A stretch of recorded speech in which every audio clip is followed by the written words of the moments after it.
The moment you take a bite, your body starts working immediately. Food travels down your throat and enters your stomach within seconds.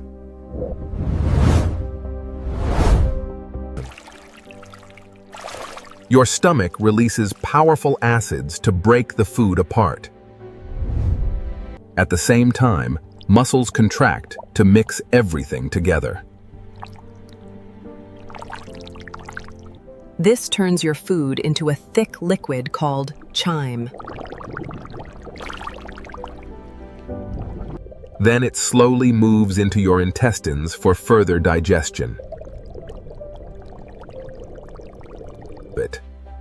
Your body absorbs nutrients and sends them into your bloodstream. And within hours, your food becomes energy that powers your entire body.